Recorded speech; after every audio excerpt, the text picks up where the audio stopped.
I like to think about what am I going to be thinking about on my deathbed? And I know for me, the things I will regret are things that I did not try or that I knew I could have done or thought I could have done if only I put in more effort, or things that I didn't do because I was fearful. Those are the things that I'm going to regret. It's not going to be the times where I make a mistake. And so for me, there is no other option but to see how big of an impact I can have. I'm on a mission to build the world's leading indoor air quality company. I've scaled from $0 to $250 million a year. And in the next 5 to 10 years, I intend to take that to $1 billion plus. And I wake up every single day, working on my business and thinking about how I'm going to grow it and ultimately build out my vision.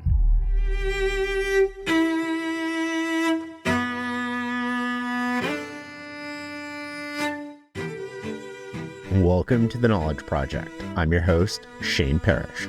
In a world where knowledge is power, this podcast is your toolkit for mastering the best of what other people have already figured out.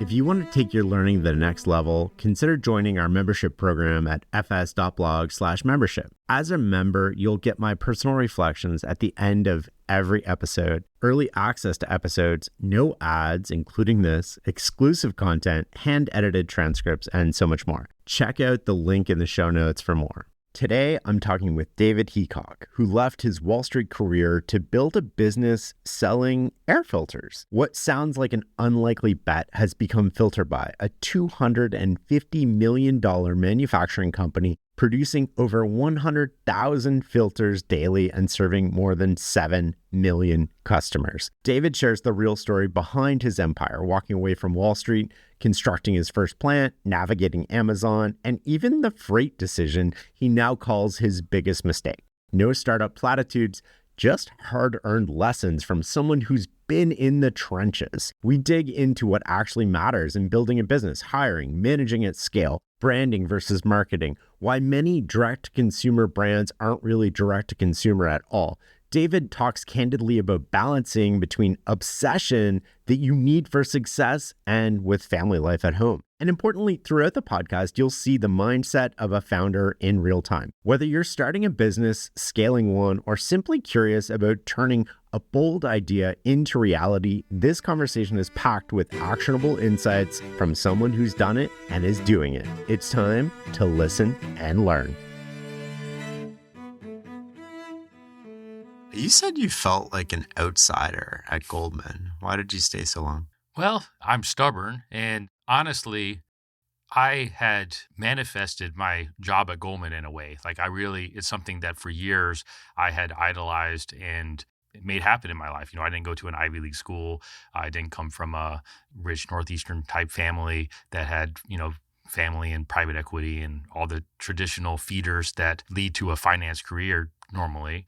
I went to the George Washington University, and about my sophomore or junior year, I really decided I wanted to go into finance, and the premier place to work was Goldman Sachs. And so I became very obsessed with working at Goldman Sachs. And there's no pathway from the George Washington University to Goldman Sachs, at least not at the time. It's just not how they hired and recruited. And I studied economics and statistics in college, and I was in Washington, D.C., and I just happened to be really close with the economics professors because I was probably the top economics student in college, and did a paper on predicting currency crises using a diffusion index, kind of geeky thing. And my professors were really impressed by it and kind of ended up forwarding it to somebody within Goldman that saw it. And then I ended up interviewing within the economics research department. So I ended up coming to New York and doing 7 or 8 interviews, and they hired me. It was less formal of a hiring process than the traditional Goldman process. So I kind of got in through the back door that way. And it was great for me. I mean, I loved it. It was such a challenge. And honestly, I would not be where I am today without the skills that I honed in that. So what did you learn there? What lessons did you take away from that? It's really the ability to make a decision quickly and then own that decision and manage the risk of that decision. And so when I fast forward to my business career, like one of the things that I think that I excel at is making decisions quickly and owning those decisions and not, second guessing or not kind of like once I make a decision and I move on. But I also am very aware of my risk. And like if it's a decision that has a lot of risk associated with it, it's something that I, make sure that I'm taking that into account. And so, Jeff Bezos has this concept of one-way doors versus two-way doors. So you have to be like, but with two-way doors where you know that you can always get out of it very quickly. Like I make decisions quicker than anybody and then manage that and don't worry so much about it. But I'm also hyper aware of those one-way doors where you need to be super careful doing something that, is irrevocable more or less. And so I think the hyper awareness around that and living that on a day-to-day basis really accelerated the learning curve for me later on. Well, let's double click on that for a second. You said growing quickly at Filterbuy was a one-way door. How did you think about that decision?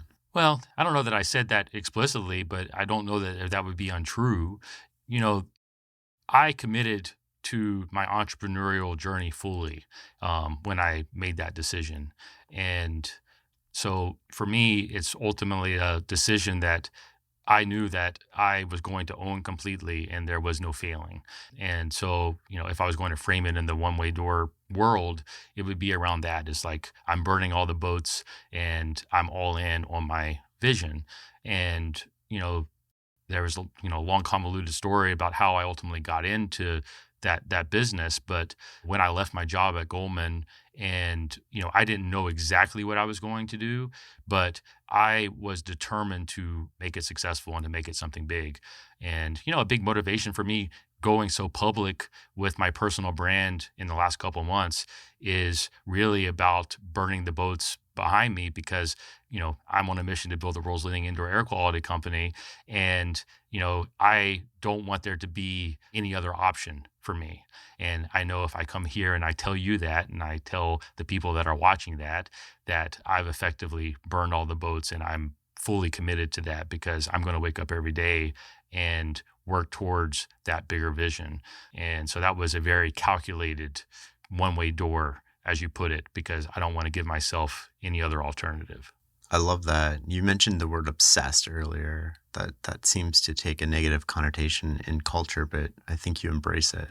Yeah, I think if you want to do anything big, you have to be obsessed because if not, you're competing with somebody who is. And, it's completely okay not to be obsessed. And not to be super driven or like there's nothing wrong with not having that. But if you want to be the best at something or if you want to have a disproportionate outcome in life, then you have to recognize that you're competing with other people that are obsessed. And so I think that you're being quite naive to believe that you can achieve anything big competing with the world's marketplace without being obsessed.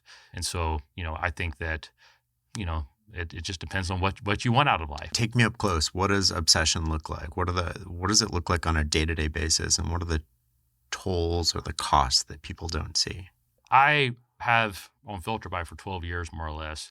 And there's not a day I don't wake up and it's the first thing I'm thinking about 7 days a week. If I go on vacation, there's no, not checking in or no, not thinking about it. I actually view vacation as a great time for me to mentally reset, but that reset comes around framing about, hey, what is my next move going to be, right? So there is no other part of my business life outside of that. I'm fortunate I do have a great family and I think it's possible to have good personal relationships and, be a good father and whatnot. Like, I don't think that those things are mutually exclusive, but I don't have any hobbies.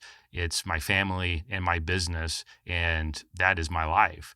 And I wake up every single day, working on my business and thinking about how I'm going to grow it and ultimately build out my vision.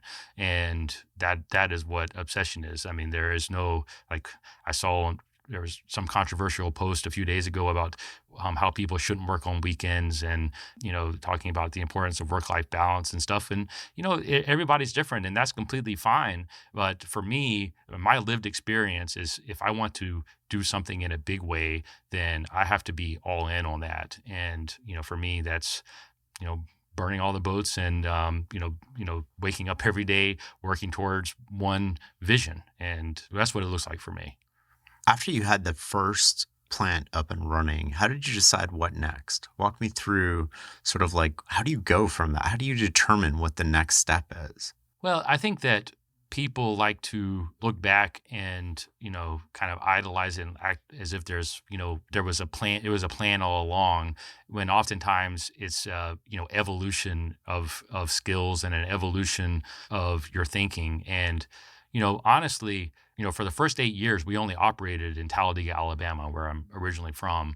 And I knew it was important for us to diversify geographically, but I was too scared to do it because it felt like such a big risk and such a big undertaking.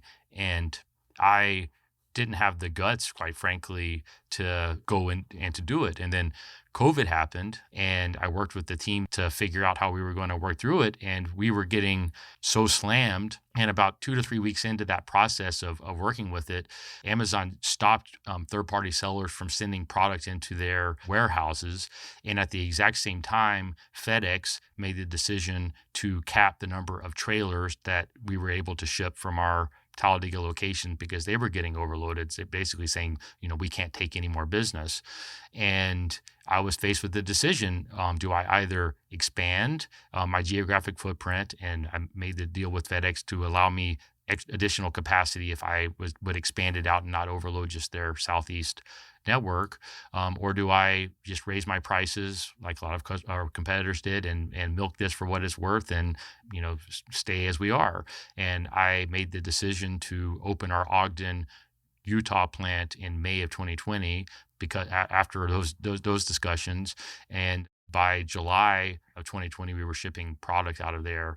And that was, when I made the decision to really go all in and kind of stop being scared about it to an extent, and was really kind of the point that led us from where we are today. In 2019, we did about $70 million of revenue. So we had gotten to some size just grinding, but it was not super profitable, and it was still just really difficult. And, now in 2024, we'll do about $250 million of revenue. And so it was COVID was a big tailwind for that. But because we're in a consumable product where customers need to come back after they find you, and COVID was such a good customer acquisition time for us, that my decision to actually lean in and figure out a way to service those customers at scale is really a key point that allowed me to get to where I am today. Walk me through building the first plant and the problems and challenges that you had to overcome. It's one of these things that's extremely difficult to articulate because it almost sounds far-fetched, so much of it, and it's hard for me to even believe I lived it. In retrospect, and being a bit more mature now, when I look back on it, it was very much a hubristic move to say, I'm going to go out. I have zero experience in manufacturing, zero experience in manufacturing an air filter, never been in a air filter manufacturing plant. But I'm going to start the process of manufacturing air filters at scale. So, when I look back at it with, kind of more mature eyes, it seems quite crazy. But, I was younger, and I guess I was very self-confident, and I knew, just had the self-belief that I was going to figure it out. But it really took me 3 to 4 years to get to the point where we could manufacture a product profitably. And what I mean by that is, until that 3 or 4 year period, it would have been cheaper for me to buy the product we were selling from a large manufacturer of air filters And just repackage it. And so, we weren't actually losing money in that, our business model was different. And we were lucky that I was good with the online marketing piece of it. And it was, I brought a lot of those skills that allowed us to kind of get through that period that I did it myself. But, any time in that, first 4 years, if you had looked at it, you would have said that this manufacturing makes no sense because, we weren't making any money. In fact, we were losing potential money by doing it. And it was taking up so much of my energy, and we had so many employees in that, and it was constantly bringing problems. But I knew that to do it at real scale, that I needed to have that manufacturing. So I stuck with it. And,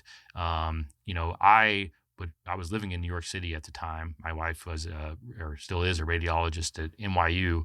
And, so we were living here, and I would travel every Monday morning to Alabama. I actually kept a car in Atlanta at the, park and go, where I would go there Monday morning and then drive from Atlanta to Talladega. It's about a 2-hour drive. And I would stay there Monday through Friday and come back. And so for the first 3 years, I did that essentially every week, building the manufacturing during the day and doing all of my programming work or marketing work or whatever you need at night for that first 3 years. I mean, and I still did a lot of those functions for the first 8 years of the business. And because I couldn't afford to actually hire anybody else to do any of those things. So I did all the finance, I managed all of our development team, all of the marketing, and that's what the reality of bootstrapping a business actually looks like. You were doing the manufacturing during the day and trying to figure that out at night. You were doing all the admin work, all the marketing. That's often, my friend Brent Bashore calls this the ceiling of brute force. And it's where a lot of businesses get stuck, a lot of small businesses. It's the limitation on the entrepreneur. And how did you decide when to hire people, when to go big, when to take the next step? You as an entrepreneur have to really understand your business if you want to be able to scale and do anything big. And it's almost impossible, in my opinion, especially when you're smaller, to hire somebody that's going to build the systems that you need to really do something big. And you kind of have to do it yourself.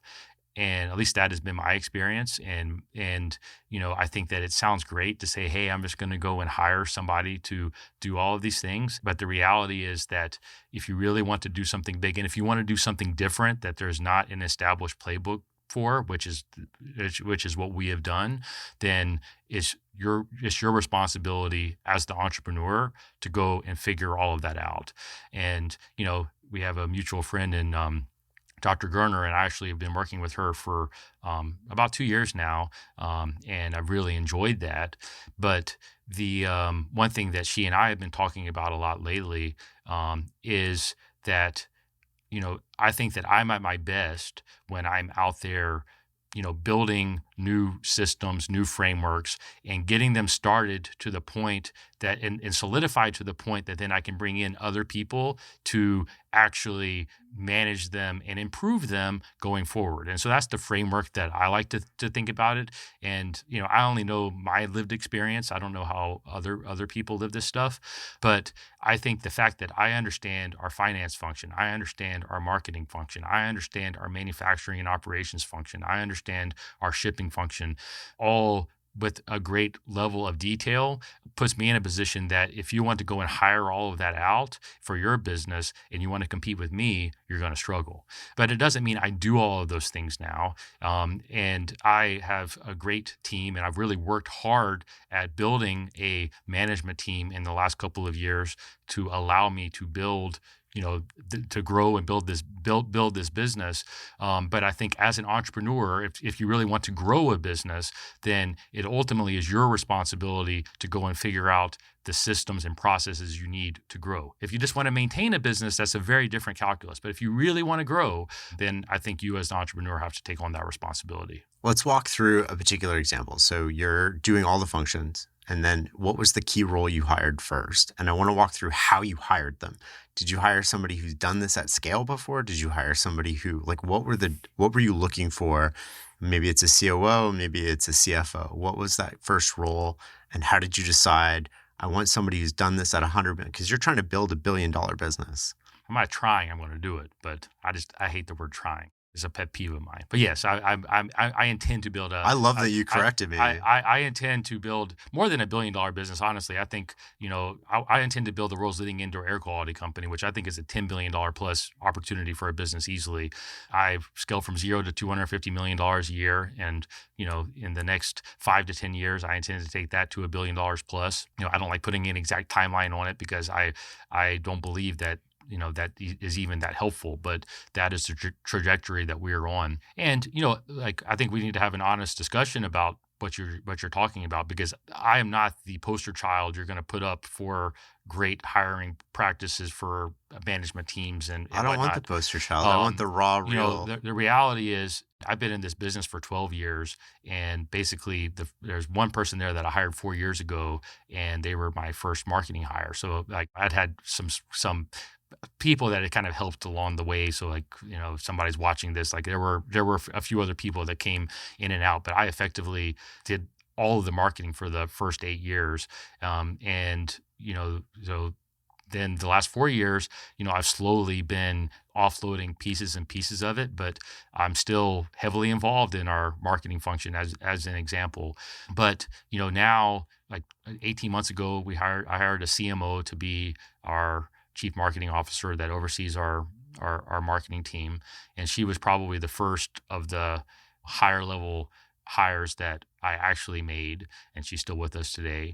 And, late last year and early this year, I really focused on recruiting and learning how to build management teams. I studied a lot of, the operating systems that you hear people talk about, like Traction or the Rockefeller Habits, which have a lot of similarities and overlap, and really, did a lot of soul searching about like how am I going to put together the management team for me going forward. And I worked with a couple of recruiters and hired a CFO and a VP of ops to handle both the finance and the operations function, that have been with me for 6 to 8 months now, and I'm very happy with how we're how that's progressing. But it's really very recently that I've really started to figure out how to do what I would call management level hiring. Over the years, like I have people that are in charge of manufacturing facilities, when that's where a lot of our people are. So like it's more hiring and then training rather than hiring people that have experience, because nobody has experience doing exactly what we're doing. It's how I've done it. But, I've had people that have been in place in each of our manufacturing facilities that have been important to keeping our operational piece of our business in check. And that's really where I spent most of my time and energy. And until recently, I largely did all the higher level management functions. Like I built all of the systems that do our finance and accounting. And I want to come back yeah, to the systems, but I really want to get specific on like, how did you identify you're building a huge company? How do you identify the talent? Is it somebody who's done this before at a different scale, the scale you're trying to reach? yeah. Or is it somebody that has different traits that you're looking for? Or I think that it evolves over time, but how I think about it now and where I found success, and I've worked with a lot with Dr. Gerner about this actually, but I realized you need to find people that have done the task that you're looking to get done today or before. At least maybe it rhymes, maybe it's not exactly, but like if you want to hire a CFO, for example, I want to find somebody that has done the things that I know we are lacking before. And so like in my example, I hired a CFO that came from US Foods that has a lot of distribution, managing distribution centers experience, and really cost accounting and understanding, zero-based budgeting and this kind of stuff. That's what we were lacking. That's what we needed. And so I went out and I searched for somebody that had done exactly that before. And that is how I chose him, and he's been successful in his role with us so far. So I do think that historically I have made the mistake of hiring aspirationally, because if I like somebody, or I think, oh, they've got a lot of good energy and a lot of potential, then I have been burned by that so many times in my career, and I really had to take a step back a bit. And I think it's, for me at least, hiring somebody that's done what I'm looking to solve before is really kind of an important factor for me. But that doesn't mean that you cannot then grow those people or mentor those people or bring them up into other things. And I've had some success with that. But I think that I've made the mistake historically of hiring aspirationally, when I think that you're much better off, or at least I'm much better off, hiring somebody that's already solved the problem that I've already noticed I need to solve. And is it important that they've solved that recently, or is it just that they've solved it before? Is there a nuance there? I gravitate towards people that are high energy and really looking to grow and build something big. I mean, I'm a big believer in culture fit being super important, because part of the reason why I do all these videos, I want people to know who I am and know that, I'm looking to grow quickly and looking to do big things. And I need people that are excited by that. And so generally, what I found is people that fit that mold, have had some type of recent experience of doing something similar to what I'm doing. And then they gravitate towards us because they feel a little bit stuck and they want to be able to grow and do more. And that's really the type of person that I think I found to be most successful in working with me, at least. This episode is brought to you by Google Chrome. You think you know a browser, but Gemini and Chrome? That's new. It can help you with practically anything on the web, like restoring a vintage motorcycle from a 50-page restoration blog, or finally break down that long article you've had open for weeks. Gemini and Chrome is here for it. Ready to make anything online make sense? There's no place like Chrome. Check responses, setup required, compatibility and availability varies, 18+. When you need to build up your team to handle the growing chaos at work, use Indeed Sponsored Jobs. It gives your job post the boost it needs to be seen and helps reach people with the right skills, certifications, and more. Spend less time searching and more time actually interviewing candidates who check all your boxes. Listeners of this show will get a $75 sponsored job credit at Indeed.com/podcast. That's Indeed.com/podcast. Terms and conditions apply. Need a hiring hero? This is a job for Indeed Sponsored Jobs. We're down like 8 levels in the inception here. I want to come back to marketing in a second, but what have you worked with Dr. Garner? What are the lessons that you've learned in terms of management level hiring? The most important thing that I get from her, and I would recommend for anybody to consider, is, first of all, I'm a bootstrapped entrepreneur. I own my whole business. I don't have a board of directors. And so I don't have accountability that's baked in, right? And I ultimately have the power to make effectively any decision within my business. And, and that's great, super important for me, but also accountability is very important. And having her in my life was me forcing that accountability, or one of the ways that I was forcing that accountability, because I know if I tell her in a week that I'm going to focus on X, Y, or Z next week, that she's going to be asking about it the next week, or asking for an update. And I want to be able to deliver on that, because that's just how I'm built. And so for me, the most important thing with her has been building that accountability. But then the second part of it is having somebody to bounce around things that are maybe going on in my head and help me to become self-aware about, what I deep down know the right answer is. Because I think so often we know in our gut and like the actions that we need to be taking.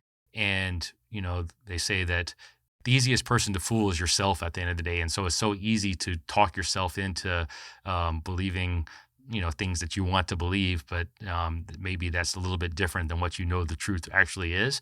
And by talking it out with her every week, then it allows me to get to that truth and make those decisions quicker, I think. And so when you talk about management level hiring, she's been super important for me in figuring that out. And part of the reason why I feel so comfortable going public with everything is I feel like I'm really getting better at that and really have a solid team around me that can help me to achieve these bigger goals. But I think the biggest thing that she brought to that was forcing me to be honest with myself in conversation every week about, what really the root cause of maybe a problem is, or what I've maybe overlooked in the past in examples where this has gone poorly, and we examine those, and she forces me to articulate those. And oftentimes by the end of a hour-long conversation, I've come to the conclusion myself, just because I have somebody to talk about it with, and because I don't really have anybody else to talk about those types of problems or in a detailed way. And she's been very key in allowing me to kind of have that self-exploration in a very thoughtful way. I want to come back up one level here. You mentioned earlier that you've been studying how to build operating systems for companies. Walk me through some of the different models and what you think about them. Oh, that's a good question. I don't know that like I'm the right guy to exactly walk you through how attraction works or how a Rockefeller habits work, but my general sense or my takeaway from them is you have some that are way more rigid and others that are more pushing responsibility down through your teams. You have some that are very rigid about recommending like only X number of people can report up to one person, and they hold them closely. And then I look at it in the context of a business like ours, where we do so many different things that it really actually makes no sense. How I look at it is like I look at everybody has a different opinion on how you structure meetings, how many meetings you should have, how formal you should be around those meetings. So And where did you land on this? What's your business operating system? for me, it is different based off departments because like every department is different, and that was kind of the nuanced thing that I found. So like how we operate within our marketing department is very different than how we operate in our manufacturing facilities, for instance. And so I have one person who I should mention is I have a chief of staff named Corinne who actually gave me COVID when she on her second day of the job when I'd hired her here in New York just before COVID, just before the COVID lockdowns. And we always laugh because she gave me COVID and she was my executive assistant at the time and then was very instrumental in helping me manage the people part of our business through COVID up to now. And so now she has the title of chief of staff. And so she's the one that would kind of be responsible for helping me in this organizational structure, more or less. And so, we really in the last couple of years have started to outline how we expect different departments to operate and behave. It's like in our manufacturing, where like some of our manufacturing plants have 350 people or whatnot there that do various functions from shipping to actually manufacturing to material management and this kind of stuff. Like we actually built out like a model for that specifically that works for us with the performance reviews and like that are geared towards that type of employee.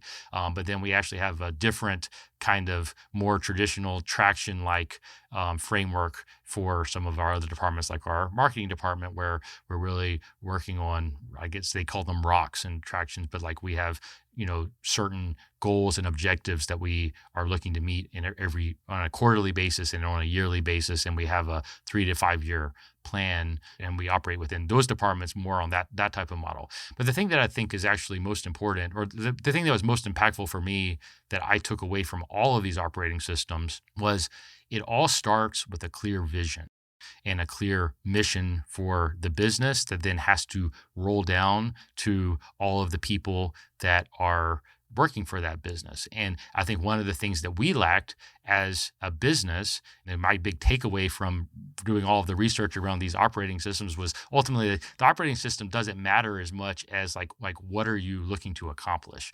And I think that we had not done a great job of articulating that to our employees and to maybe to our customers or even to myself prior to this year, because it's like, okay, we're an air filter company, we're an air filter brand. What is our mission? Or is it just to manufacture air filters and ship them well and do that at scale? Is that your vision, or is it more than that, right? And I never really put any thought into that. And so the first step for me after doing this research was really building out a mission statement and our values.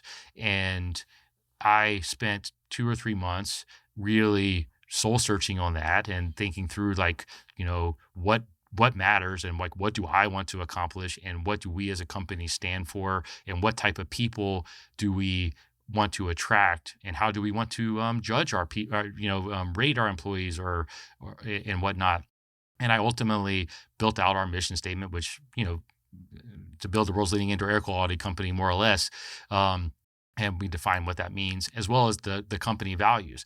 And from an operating system perspective, the thing that I realized is the most important across all of them is your values are what allow you to coach your employees to be, to behave in the way that you as a business value and want to stand for. And what that means is like bias to action is one of our core values. And it's a core value that I have in my life.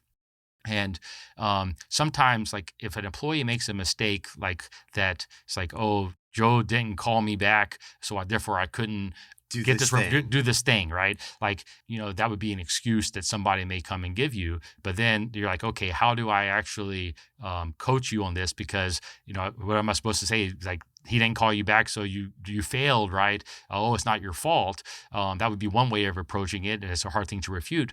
But if you have a core principle or a core value of bias to action, then you can say, well, we at Filterbuy have a bias to action, and and what that would mean is in this example, you need to call him if he didn't call you back, or you need to make sure you're following up with him and doing everything you can to get that fixed, because that's just what we do, and we use that as an example. And so the reason the values are so important, and this goes across the department, is that is what allows you to frame all of your discussions with employees or with partners or whatever the case might be in the way that you as a company or you as an organization expect. And that is why the value piece of an organizational structure or the operational structure is really, ironically, the most important. And 2 years ago, if you had told me that, I would have said, oh, that's just a waste of time, or like, why am I going to waste my time going through this, right? I mean, like, I would not have thought much of it, because I always, figured, oh, I own the whole business. I'm going to go just kind of figure it out as I go. I don't need to be so rigid.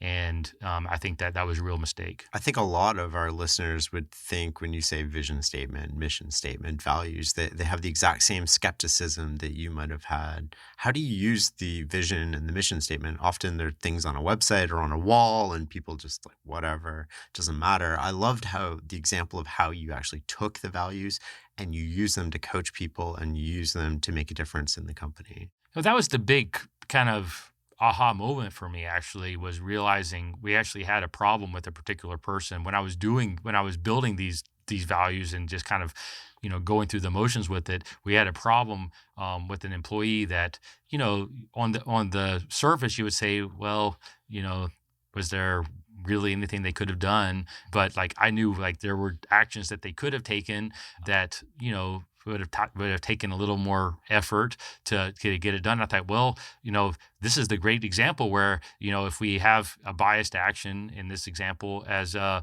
core value, it's a coaching moment where we can say, hey, this is what we stand for. This is what is important. You're going to be reviewed on these values that we have, and we take them seriously. Then all of a sudden that gives you a way to frame it with an employee. But the reality is that in my example, like, they're so personal to me. And so like, I've been able to build this business on my own. And, I think that's unique, and I would not recommend it for most people. I actually think for most people, or I don't know what's right for most people. I only know what's right for me. And so once I realized that, I could kind of personalize it and then get buy-in from the people around me that because they saw how these values that we exhibited were the differentiator for us in growing this business. And we have tangible examples around each of those. Once I got the buy-in from that, then it's much easier to articulate and show to everybody within the company that, hey, we actually take these seriously. And we give out an Employee of the Month award now that we started earlier this year, where we highlight somebody that actually exhibited one of our core values. We pick a different core value every month, and we find somebody that actually exhibited that and use that as a kind of coaching mechanism or as a way just to reward somebody who is living up to our values. And so like, once I realized how powerful that could be, then I really I really bought into it. But the key is they have to really be true. Like, you can't just make them up. I think that so many people go through the exercise and it's aspirational. And it's great to be aspirational, but if you're not willing to actually live by that, you yourself first, but then also, if you have somebody that maybe is a high performer, but is clearly not consistent with your values, you have to be willing to part ways with them, even if that's going to be tough for a while for your company. And we take it to that level of extreme because it's to me it's extremely important. And I think if you want to be successful with this, that you have to have that level of commitment. I want to rewind a little bit back to when you were doing all the jobs, you were traveling, you were spending all week in the factory, and then at night you're sort of doing the other stuff. You came from Goldman. You didn't know anything about D2C marketing. How did you learn marketing? It's not 100% true in that I've been an entrepreneur since I was probably 10 years old. And I was born in 1983 and, really came of age in the 90s when the internet was just starting to come up. And so I always had side hustles and things that I was working on. And in my teenage years, I was, basically assembling computers and selling them on eBay. And my eBay screen name was Momentum Corp. And I've always been a believer in momentum, I guess, from the early days. And because I just think momentum in life and in business is so important. And I fight to maintain momentum always. And anytime I lose momentum, I hate it. But then I remember I got to go and create that momentum again. We can maybe dig into that later. But, I always was kind of tinkering around with online businesses. And actually in 2007, I had just moved to the trading desk from my economics research desk. And that was the beginning of the financial crisis. And I saw a lot of turmoil and saw a lot of people around me starting to get fired. And I was convinced I was going to lose my job. And my wife was in medical school at the time. And we had not taken on any debt for her medical school because I was paying for it. And I was determined not to take on any debt. And I started a side hustle where I was effectively an affiliate for StubHub. And it was quite scammy what I was doing. I was using Craigslist as a traffic source where I had a team of guys in Vietnam who were helping me to basically spam Craigslist to get traffic to a site that then ultimately would lead them to StubHub and I would get a commission. But, in 2008, I made about $500,000 that year just, on this side hustle doing affiliate marketing. And at the time, I realized that there's obviously a lot of money to be made in this kind of world. Wouldn't it be great if I owned the whole offer, like rather than being an affiliate, if I owned my own product, so to speak? And I started a company called My Office Delivered, where we were effectively drop shipping office supplies. And in 2009, sold, $6.5 million or so of office supplies, primarily on Amazon. And when I looked at the actual underlying data of it, about 60% of that was either air filters from a small company in Creole, Alabama called Filters Now, or ink cartridges. Those are the two big markets, or the two big things that drove a large portion of our revenue. So then fast forward into 2009, like the financial crisis ended up being great for me from a career perspective, and I got promoted and my career really took off, and I ended up shutting down that business because I didn't have the energy to continue to do both.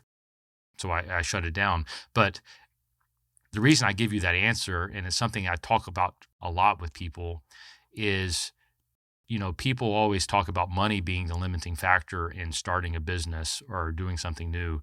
And I think that the reality is the limiting factor for most people is the skills and the curiosity.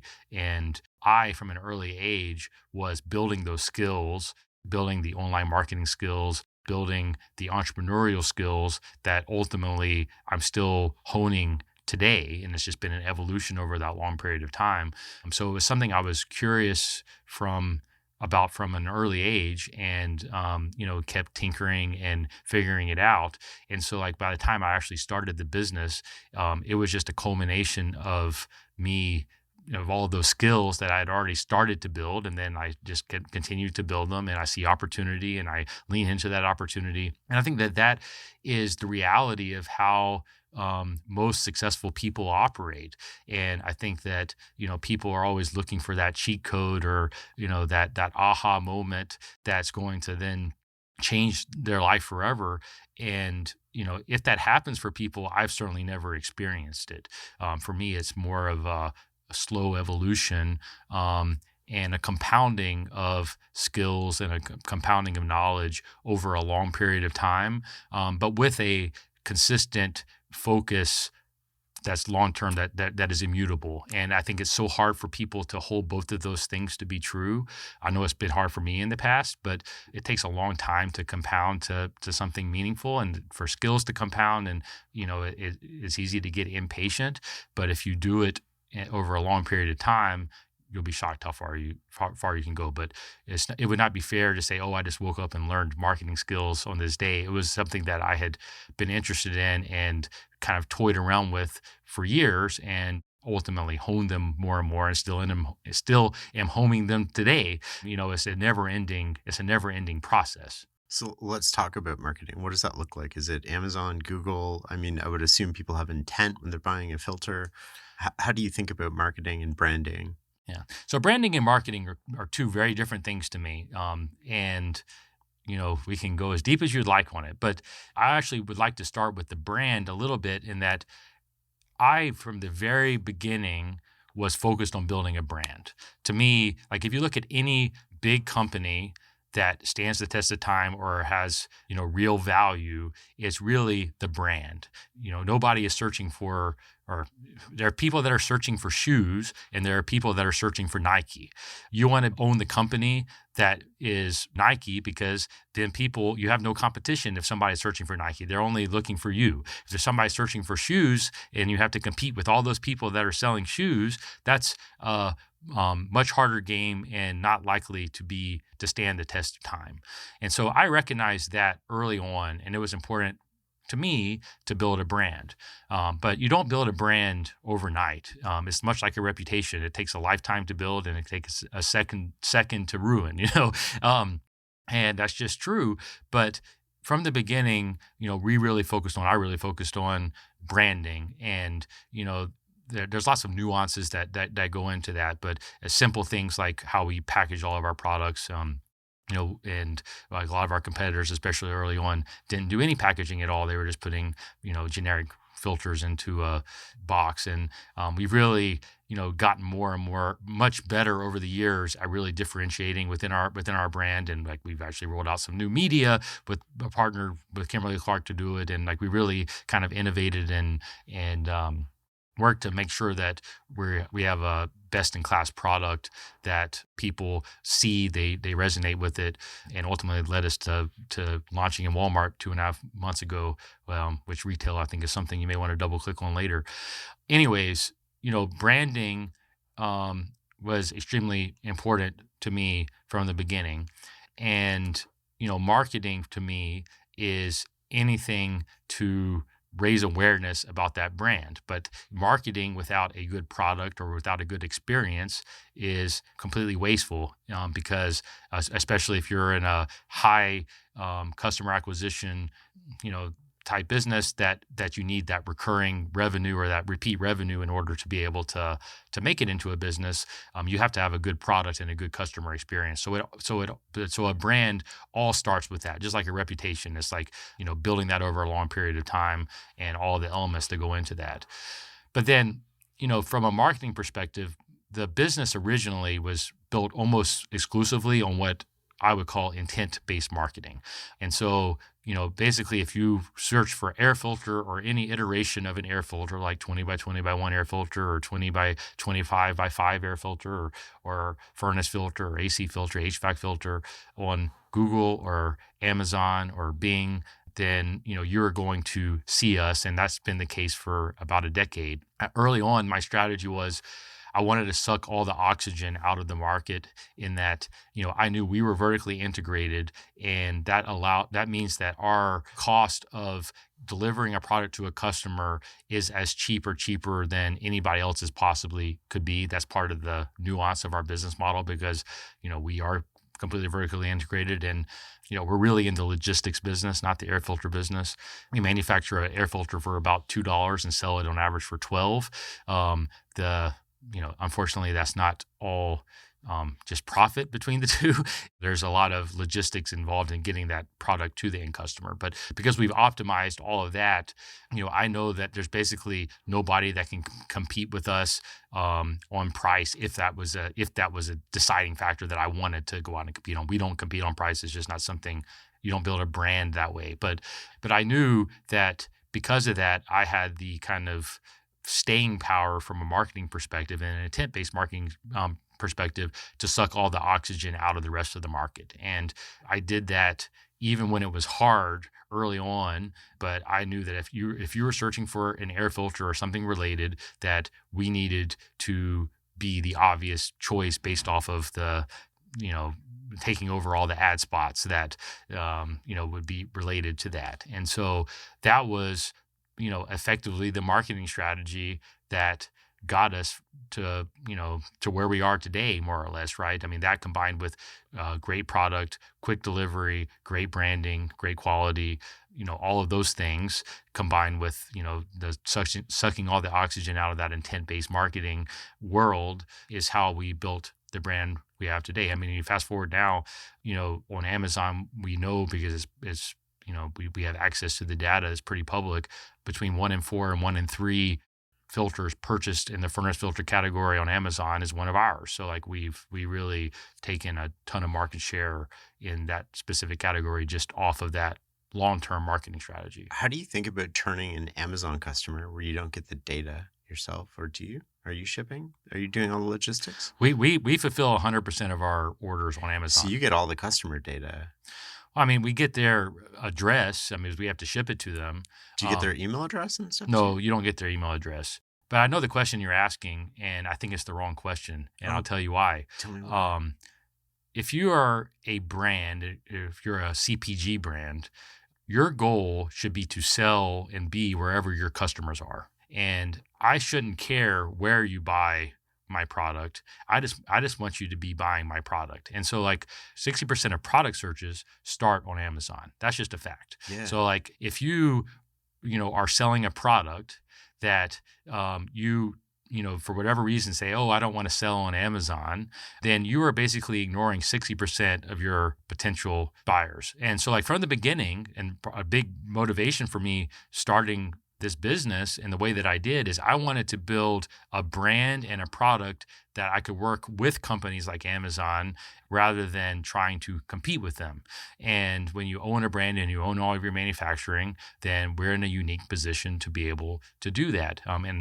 It goes back to that earlier experience I had. I told you in 2009, a long time ago, I sold $6.5 million of office supplies primarily on Amazon. That was where I saw all these people were buying stuff. And so to me, the opportunity was, I want to find a product that I can sustainably sell on Amazon as a channel because I know that that's where the customers are. And so I think anybody that kids themselves and says, oh, I'm too good to sell on Amazon or I want to ignore it is just incredibly naive. This episode is brought to you by State Farm. Listening to this podcast instead of doom scrolling? Smart move. Another smart move?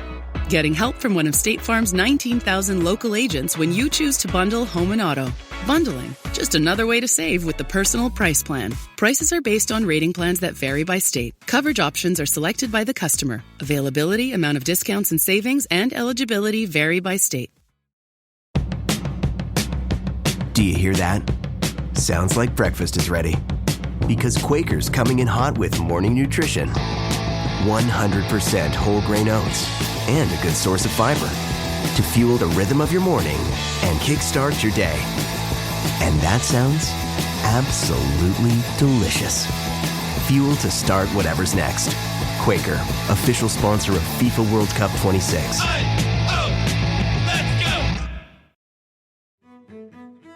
A lot of people spend a lot of time going, yes, I want to be on the Amazon channel, but then I want to take that person that buys on Amazon and convert them into a direct relationship. Because with Amazon, I don't own the relationship with the customer. Amazon is the middle person. And for better or worse, and I don't have an opinion on this because I don't sell on Amazon at all, they want to take that and have a direct relationship with that consumer.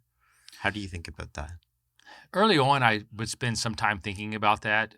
And honestly, I realized, at least in our case, and maybe everybody's different, it's a fool's errand. I mean, it's like there's a reason why customers choose to buy on Amazon. I mean, there's a funny story. She'll maybe get mad at me for telling it, but I will.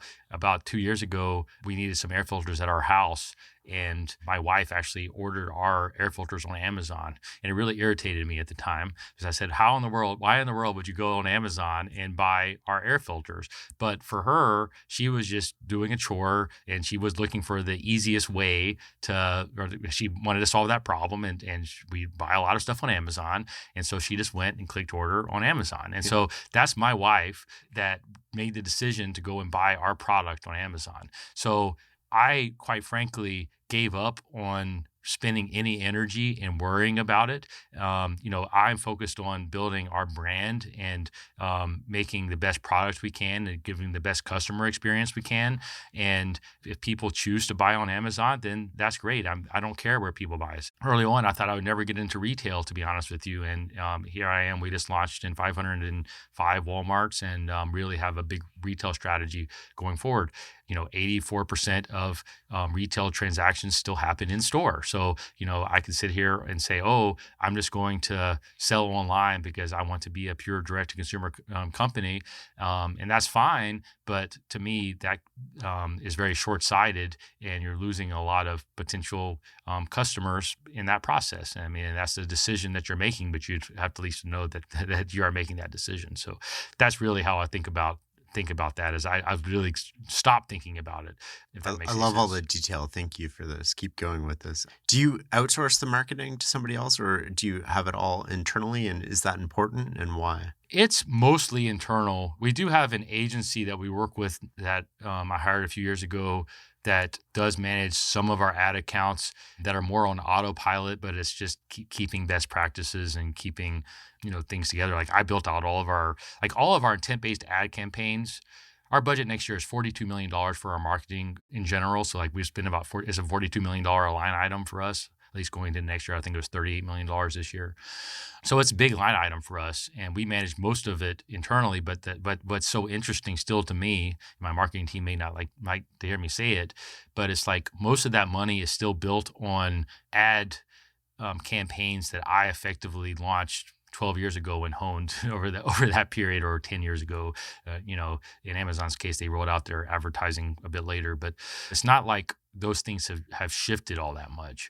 One of my big goals personally, I really am going all in on brand and on building the roles leading into our air quality company, and we're getting into the service business and doing some other things.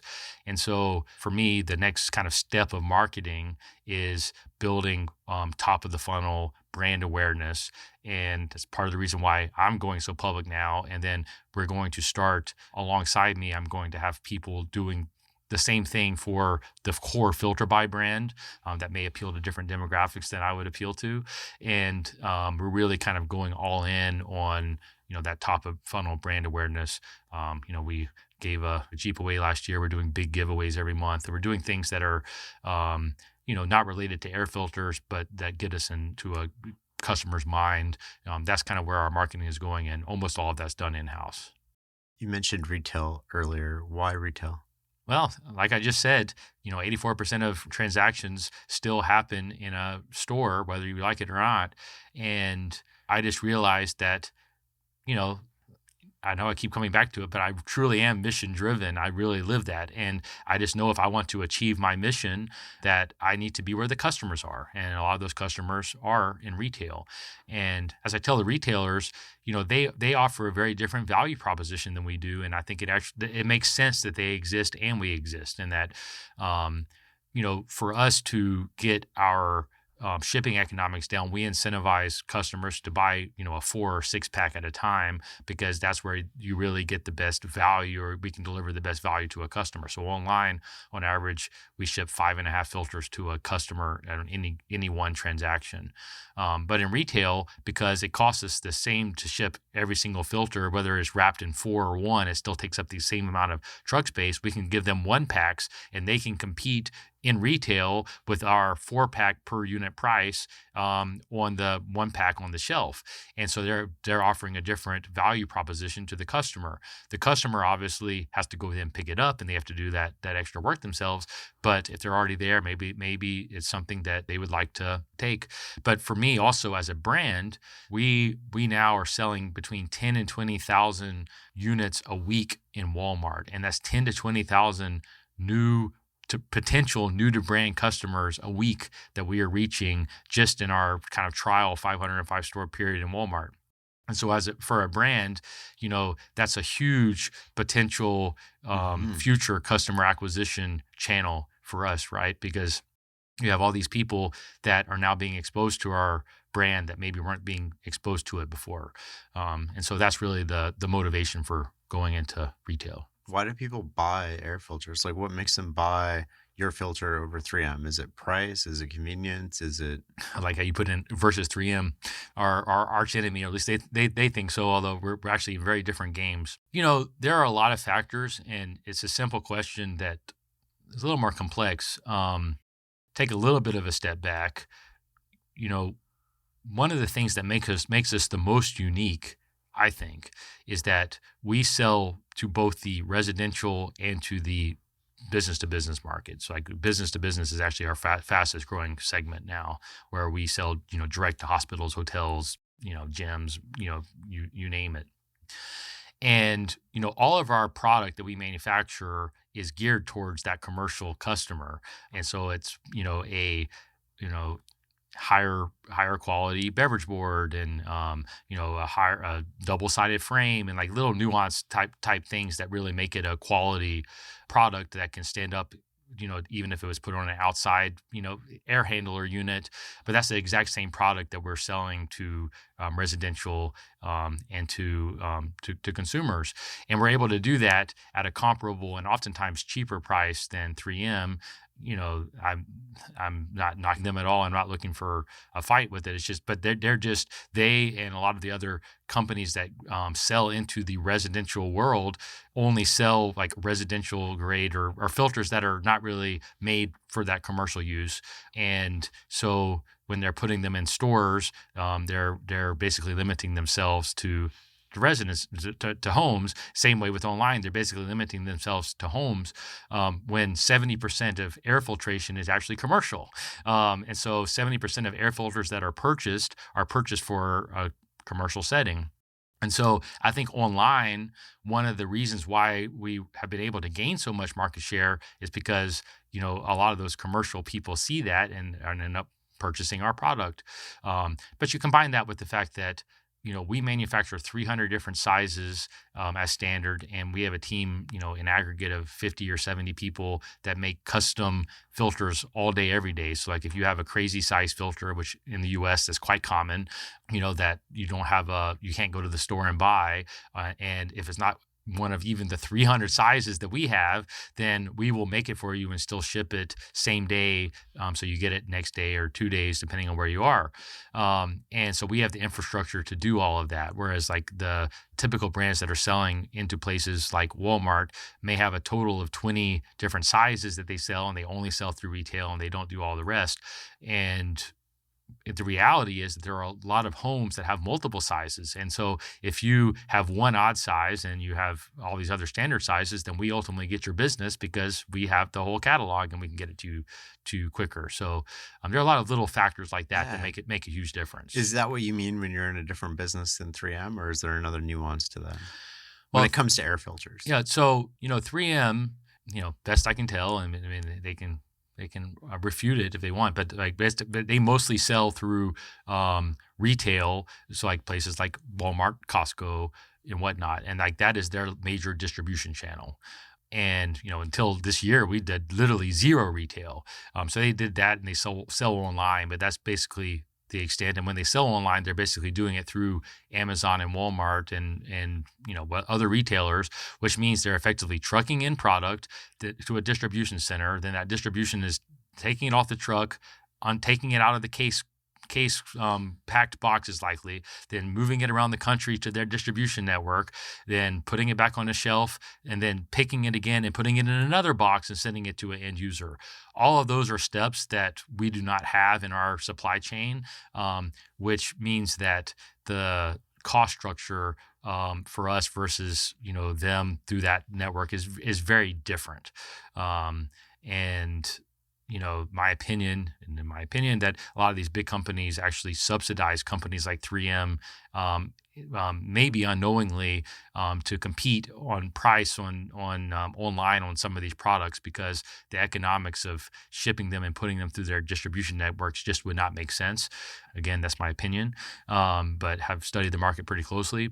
But their market is mostly retail, whereas we're traditionally direct to consumer, but more and more direct to businesses. And so we sell, we have school systems where we may sell $500,000 a year of filters to, and we have other types of non-pleated air filter products like the V-Cell HEPA filters and ring panels and other things that we don't actually market online, but we're able to, but we manufacture to sell into B2B businesses. And so basically the filtration market is mostly you're either commercial and you focus on that, and a lot of brands you've probably never heard of, or you're 100% residential, which is 3M is by far the biggest in that, but there are a few others. And we're unique in that we play in both, and our distribution allows us to play in both. And that's really the kind of nuanced difference between us and them. Is that what you mean when you say that you're a logistics business? Correct. We're a logistics business, because the reason why we exist is because we're able to we're able to deliver an air filter to an end user as cheap, if not cheaper, than anybody else. I mean, that's my belief. There's basically no other company that's set up to do, that's purpose built just to do what we do. There are a lot of manufacturers of air filters. There are a lot of retailers and distributors of air filters, but there's nobody, at least at our scale, that does the whole thing from raw material to effectively end delivery. And we've optimized that over the years, and we've also aggregated a lot of customers that give us the economies of scale to be able to do that. You mentioned a lot of companies that think they're D2C brands aren't actually D2C brands. Walk me through that. Yeah. So, when I started Filterbuy, it was really at the time where you had a lot of direct to consumer brands coming to market. Companies like Dollar Shave Club and Harry's were really big at the time. And you've seen a lot that have come out over the last decade or so. And my pet peeve is they call themselves direct to consumer. And I'm not talking about any one specific company. In this case, I don't know all of the details of how they do things. But for the most part, when I observe them, they're brands, but they're not really direct to consumer, because they are manufacturing their product in Asia and using third-party fulfillment to fulfill their orders. They're really just brands that are using e-commerce as a sales channel, and which is actually quite limiting, right? Because we just hadn't talked about retail and B2B and all these other potential sales channels. It's like, why would you be so proud of the fact that you're a brand that is limiting yourself to one channel? And and I just find it to be one of these kind of mind games that is quite interesting if you actually think about it, because what is direct to consumer at the end of the day? What it meant to me and what it still means to me is if you actually are vertically integrated, you do all of your own manufacturing and you sell that product to the end user. That's how I would always describe my business early on when we were just an air filter business. I would say, we are completely vertically integrated. We manufacture all of our own product and we sell it direct to the person who's installing it. That is what direct to consumer means to me. But basically every direct-to-consumer quote-unquote brand that I'm aware of is effectively, manufacturing their product with a overseas contract manufacturer, putting their name on it, and maybe they're doing some innovation in the product itself. I don't know, but they're putting their name on it, and then they're bringing it into the U.S. and using third-party fulfillment to sell it. And that's not direct to consumer. That's just a brand using e-commerce as a primary sales channel. And I think that if that's how it should be spoken about. And I actually have no interest in being anymore. I do not want to be considered a direct to consumer brand. I want to be an indoor air quality brand. I mean, that's really what I want to be, because I think direct to consumer is so limiting. And I think words and categorization matters, and so you need to be really thoughtful about what it means if that's what you're pursuing. Speaking about words that matter, one word we lingered on earlier, we're still in this rabbit hole here a little bit, was momentum. Yep. Talk to me about what it is, why it's important. Oh, momentum is everything. And it's such an intangible thing at the same time. In life, and in anything, you're either progressing or you're regressing. There's really there's really no steady state in reality. I mean, like our bodies deteriorate over time with no activity. There are just so many examples of this throughout life, and in business and in personal life or in health, I think is very much the same. It's like you have you either are improving and building on something day in, day out, or you're declining. And the reality is that once you go through these periods of decline, even if it's micro periods of decline, it's oftentimes so hard to get your, positive momentum to get to that improving again. And I've actually experienced it some this year, in that, like in a business, you kind of ebb and flow. Like I feel like you go through times, or at least I experience times of kind of growth, and you're pushing forward, and you feel all this positive momentum, you're doing things. And then for whatever reason, things kind of settle in a little bit, and then it gets a little bit harder, and then you have to reignite that momentum again. And we had a lot of technical issues over the summer, including, on Prime Day. I actually did a short about this, but we had a big Prime deal that was running, and by some glitch of the system, I got a call at 3:00 in the morning from someone at Amazon that our deal was not running, and they were looking at fixing it. I got up, started monitoring it, and by 9:00 in the morning, like still nobody could purchase any of our product that was on a deal on Amazon, and I had to kill that deal just so we could go back to being viable.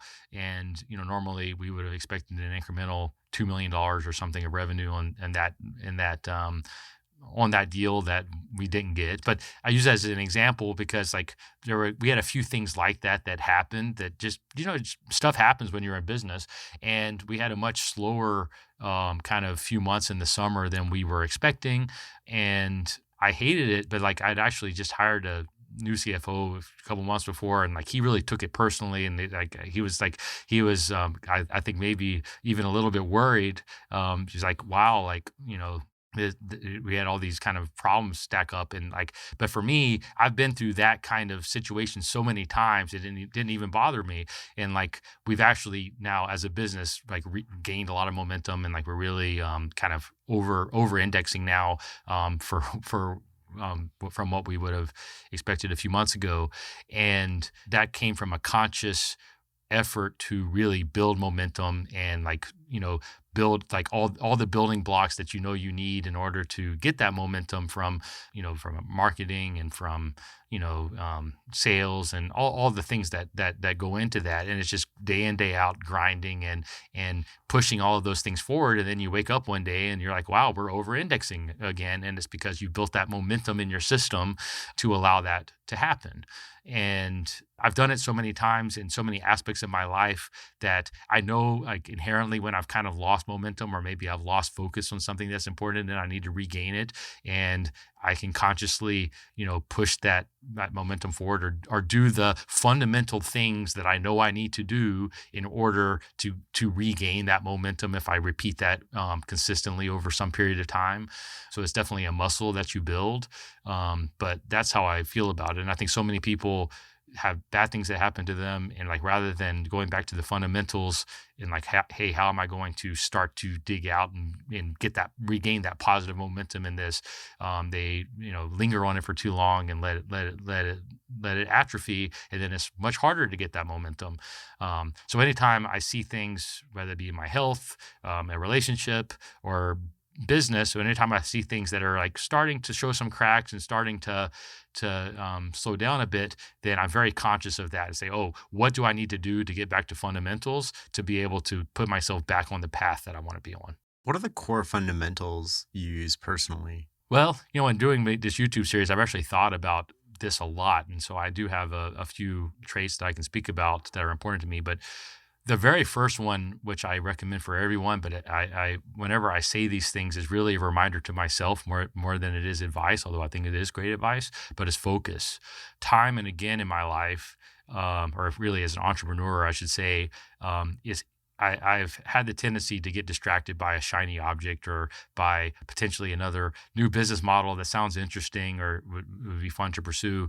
And every time I've started one of those things, I realized it's a lot harder than it probably looks, and I end up shutting it down or refocusing on my core activity, and I'm always better for it. And like I started a freight business during COVID, and that I could kind of squint and say made sense because I'm in the logistics business after all, right? But it ended up being a big mistake, and I have a lot of examples like that.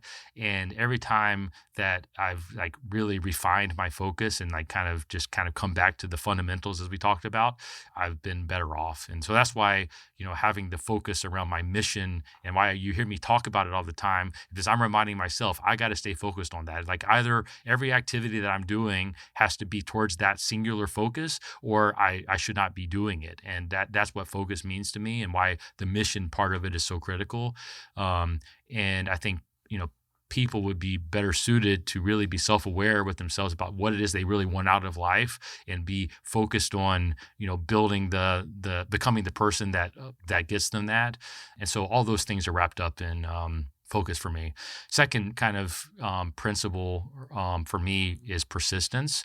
And, what I mean by that when I say it is that things take time. It's not easy, but like you've got to, when you're focused on something, then you're obsessed with it. You're going to be persistently working towards that thing. And time and again, like I start off something thinking, oh, how hard can it be? Or I'll get this done in a few months, and it, takes a lot longer to get it done. I mean, and wrapped up with that persistence is really patience. I would say persistence and patience are, I sometimes talk about them separately, but they're really the same in that, for me, in that things take longer than you want. You consistently overestimate what you can achieve in a year and underestimate what you can do in a decade. I say that often, and I've lived it so often. And that's just a reminder to myself that it takes time to really build anything that's meaningful. And so you have to be persistent and on that journey. Then resilience, because, bad things happen, like we talked about with momentum or like that Prime Day example.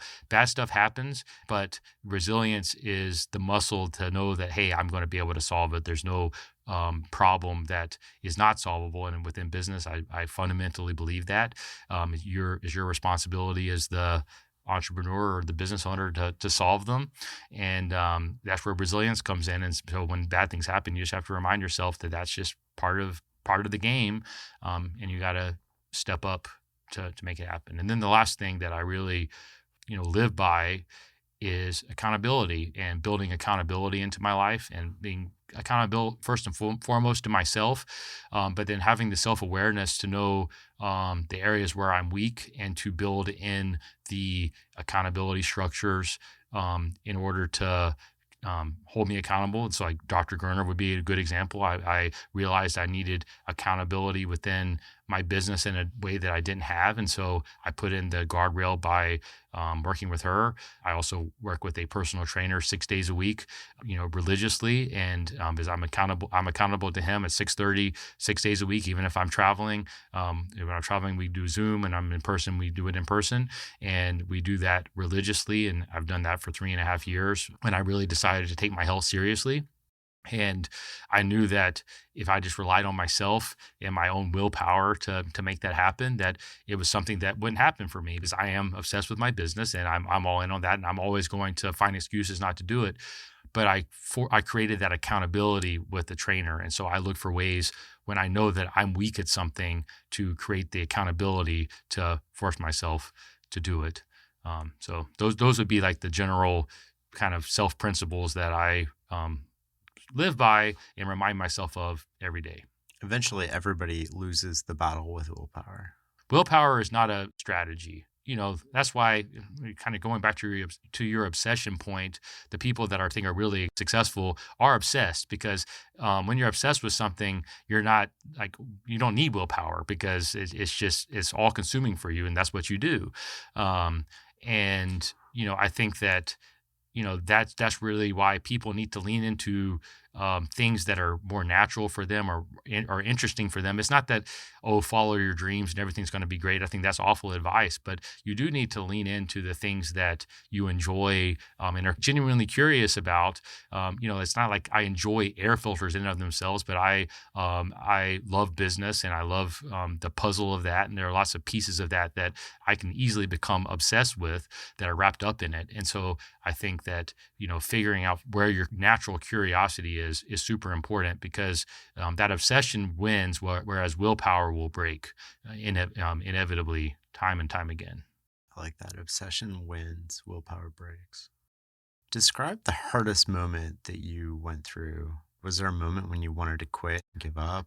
Yeah, I've told this story a few times, and I'll give you the short version because it's a bit tricky to articulate. But I had been working on manufacturing air filters for about 3 years, maybe 2.5 years. And there's a part of the manufacturing process, which is the beginning, where you basically laminate or put glue onto like this chicken wire that goes onto the media to give it the media the rigidity in the air filter. So it's called the laminator. And when I bought the initial machines, I bought what's called a cold glue laminator, which means like Elmer's glue type consistency that's goes on and then it dries, and it's supposed to dry before it gets rolled up into this roll that then goes into the next part of the manufacturing process. Well, there was a May in Alabama when it was super humid, and it was super humid in our manufacturing facility, and the glue was not drying. It was not drying in the way it was supposed to, because there was so much water in the air. And so we were making all of these components, or all of this raw material that's supposed to, feed our whole manufacturing process. And the rolls were ultimately getting stuck to each other because it hadn't dried properly, and it became unusable. And so we were wasting about half of our raw material any given day, and which was extraordinarily expensive, and also was keeping us from being able to manufacture the product that we needed for our customers. And I was panicking because I didn't know how to solve this problem. What am I supposed to do differently? And I started calling around like desperately, and found a company in Indiana that had what's called a hot glue version of this laminator, where you use hot glue rather than cold glue to do it, which I did not even know existed. And by some act of God, they had one on the floor that I've never had that happen since, where I was able to find a machine that was built to order. But for some reason, they had one on the floor, and I spent like $55,000, probably close to the last 55 grand I had, to buy that hot glue laminator. I drove up on I rented a 20-foot Penske truck in Anniston, Alabama. I drove to New Albany, Indiana, got there about 2:00 in the morning. Woke up, got trained on that laminator all day that Friday, then drove through the night back to Alabama, and early Saturday morning trained the team on that hot glue laminator, and that solved all of our laminating problems. And if they had not had that piece of machinery in stock, I do not know that I would have been able to continue manufacturing air filters, because that was my breaking point, and I really didn't know how to solve it. But I ultimately found that solution and went and figured it out. And actually, you won't be able to see it here, but I actually have a scar on my finger where I almost cut off my finger on that machine, when I was training them, as I made a mistake. And I literally almost cut off my finger that Saturday morning when I got back. So I have the scar to remind myself of that experience. But that was really the turning point for us, because after that, things started really coming together.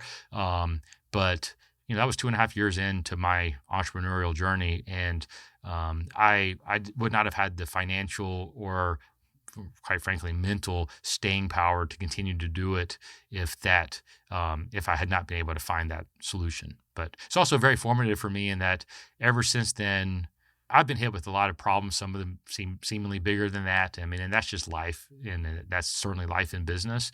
But I've realized as I've gotten older that I've built the muscle of dealing with those problems, and actually almost thriving in those situations because like I get hit with something that maybe it's always annoying, but I have the confidence that I'm going to go and figure out a solution to it. And that's definitely one of my superpowers. And I think that you have to embrace that if you want to do something big. Tomorrow morning is knocking. Stock your fridge now. How about a creamy mocha frappuccino drink? Or a sweet vanilla? Smooth caramel maybe? Or a white chocolate mocha? Whichever you choose, delicious coffee awaits. Find Starbucks Frappuccino drinks wherever you buy your groceries. Listen to the heartbeat. Chevy is called the heartbeat of America for a reason. With SUVs made to move with your rhythm. The versatile Equinox tackles your entire day. The spacious Traverse fits your crew and your whole weekend. And Trax brings style with value you can count on. All infused with tech that has your back, so your drive always hits the right chord. Chevrolet. Together, let's drive. Where does that confidence come from? Some of it is you're born with it probably, if I'm honest. I mean, I don't know the alternative. I'm just uniquely determined in a lot of ways, and I see that, and that's why I always hate giving advice to people, because I know what works for me is different than what would work for somebody else, and what I want is very different than what somebody else might want. And I think I'm blessed with a lot of unique skills that allow me to do what I do, and I don't think that most people would be happy in living the life that I've chosen to lead. And I think that people need to have self-awareness around that.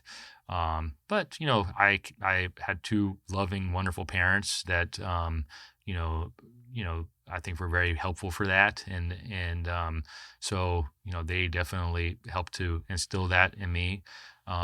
And I think that, I would be remiss if I didn't give them some credit for that. I have a theory. Maybe you can correct me if I'm wrong, but people who are obsessive and information gathering all the time and are hands-on tend to have a lot more confidence. Do you think that they have the confidence because they have the information? Yeah, the more you know how things work, the more confident you become that you're able to kind of turn the system in your favor, I guess. So I think that there's a lot of truth in that. I mean, like I definitely have proven that to myself time and time again. I think that there are people that are doers, and then there are people that just let life happen to them, I guess.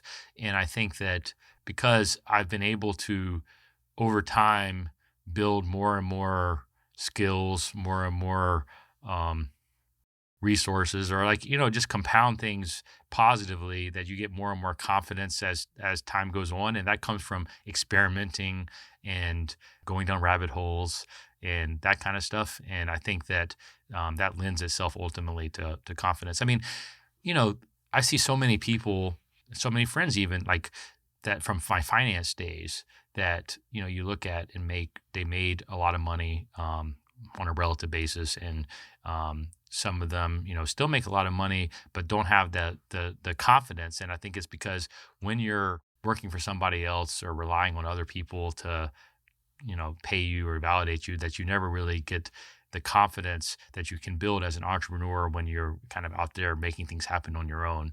And I think that for me, at least, that's been super important. And it's part of the reason why I wanted to leave Goldman when I did, is I wanted to go out and build my own life, and I knew that I would find freedom in that. As I sit here today, it's like if I lost everything tomorrow, I have the confidence that I have the skills and the knowledge and the ability to go out and do something else that's big. And that is where I have found real freedom, and where I think real freedom lies. And that's why I always push back so much on people that think that money in and of itself gives freedom. I've seen so many examples where it's actually quite the opposite. And a corollary to that I think is important is when people get money, that they maybe didn't deserve or they didn't earn, then they're forever living in a scarcity mindset because they're afraid of losing it. Because if you have something that you covet that you have no way of getting back if you lose it, then you have to hold on to it so tight. And that is not conducive to living a happy life or accomplishing big things. You need to have, in my opinion, an expansive mindset. And the way you can build that expansive mindset is to have the confidence that you can go out and build something or get that money again. You're not afraid of losing it because you know you're going to be able to go out and make it happen again. And that's really the mindset that it takes to do something big, I think. And that just comes from building the confidence and that muscle over time, that you get more and more confidence as you build. And I'm certainly more confident than I was a decade ago. And I think a decade ago, I was more confident than I was a decade before that. But it's all about building the momentum towards that. I love that. Talk to me about the freight decision. What went into that? How did you realize it wasn't working? What did you do when you realized it wasn't working? Oh, you want to rub some salt in my wounds. I could actually give you a couple of other examples too. But freight, long story short, in COVID, in 2020, freight became very hard to source and it was very expensive because there was just so much demand to move this stuff. And again, a bit hubristic, I would argue, if I was looking back at it. I thought, well, I'm so good at this business thing, right? How hard could running a freight business be? And I have a lot of demand for freight, so I can just do my own freight and then sell the excess to other people. And also in the U.S. tax code, as a bit of an aside, there is a section that basically allows for accelerated depreciation. And what that means is that if you bought $1 million of equipment like trucks, then you could write off that $1 million against your taxes in that year. Oh, wow. And it actually still exists currently. This year, you can only do 60%. With Trump back in office, my guess is it'll go back up to 100%. But it's something that you don't see talked about a lot. But like if I bought $1 million of trucks, I could effectively borrow $1 million from a bank because they love to finance against trucks. And you could also, if you had $1 million of income, you could then take that income effectively to zero and pay zero income tax. That's how accelerated depreciation works. So that's another part of the reason I got sucked into this whole thing. But I thought, if I can do this and operate a freight business, then I found a cheat code here. So that was kind of the origin for me getting into it. And between 2020 and 2021, I bought 50 tractor trailers. So I bought 50 trucks and actually probably 60 trailers to go along with it. So I don't do things in a small way, or I don't make small mistakes. If I make them, I make them big. So it's probably $6 or $7 million worth of equipment, more or less, in that neighborhood. And we operated them, and never once did we operate them profitably. Even in the beginning, and like the it's an example where, the freight business is very cyclical. And I knew that going in. It wasn't like I knew it. I just, I was smart enough to be able to, mitigate it, which is wrong. But it's very cyclical. And, you saw freight rates start to come down pretty quickly in 2022, at the end of 2022, and really into 2023. But even when they were higher, the managing of that business was both a distraction because that's a lot of people to manage. We did not have the right infrastructure to manage it and the right teams to manage it. I really bit off more than we as a company could chew, while we're still growing our business at a really rapid rate, right? And I'm trying to do this as a side. And so ultimately, I liquidated all of those trucks at the end of 2023. All in, that probably was a $3 or $4 million mistake on my side. But the money is one thing. The biggest mistake was the lack of focus, or the energy that it took and distraction away from the core business, both for me and for people around me that were helping me to manage it. But so it cost you $3 to $4 million in actual money, but it cost you a lot more in lost focus. Oh, a lot more in opportunity cost, in my opinion. I mean, that's why I remind myself, number one, focus, because that's just an example. And I have others where I got off track a little bit, and I convinced myself that it was consistent with what I was doing, because you're always the easiest person to fool is yourself, always. And I fooled myself into thinking it was a good idea.